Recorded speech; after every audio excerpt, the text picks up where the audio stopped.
When you're moving, like when I was talking to other like older classmates and stuff like that, they would always tell me, Isaiah, at some point I just hit like a wall. I just hit a wall. Like my score was 77. I just could not get past that. My score was 73, could not get past that. I just took a step and I was fine. For me, where do you think, or like for anybody, where do you think the line is between like I need to study more, this is too low, and Yeah. beating that wall, or just accepting like I'm just not going to get past this. I don't know, and it's Yeah. fine. Yeah. Um, I think it's a kind of an interesting question. I think everyone plateaus in a certain sense, right? Whether you've burnt yourself out, which usually happens, right? I would never say that, the more that you study, the worse that you get, right? It never happens like Yeah. that. So everyone hits some kind of plateau.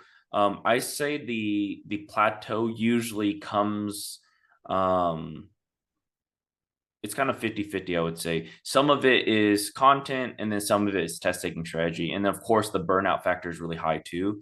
And so I would practically say that I don't think that there's a particular score that you're like, oh, okay, here's my ceiling. That's it. I do have to say it's individualized, right? Where the ceiling is. Like I said, I think it deals more with burnout. I would actually say probably because there's always more content, as we always discuss in our lessons. Even for me, right? There's always more content you can learn in medicine. Test taking strategies. Once you get really, really good, that there is a plateau. There's not much that I can improve my question strategies. I would say after 7 years of tutoring, so there is a plateau there. But mainly it's burnout. So what I mean by burnout is, you're fatigued, you don't find any new inspiration to break through another barrier, a wall, right? And your score kind of plateaus.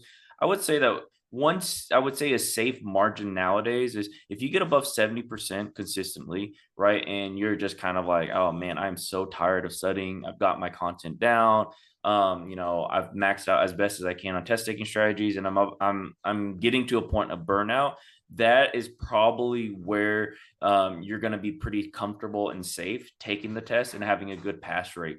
Is when you're meeting those, right? You're feeling burnt out, you're scoring above 70% consistently, right? And you're like, I can't do another day. Like, even if I do another day, I just like mentally can't break through that wall. Then you're probably safe to say, hey, let me take the test. And you're probably, 95% chance pass rate. Of course, like you said, like I've told you before, not anything is 100% when you have one day, one test, one time, but definitely for sure it's 95% or higher of a pass rate. I would say for step one, if you get those kind of qualifications, right?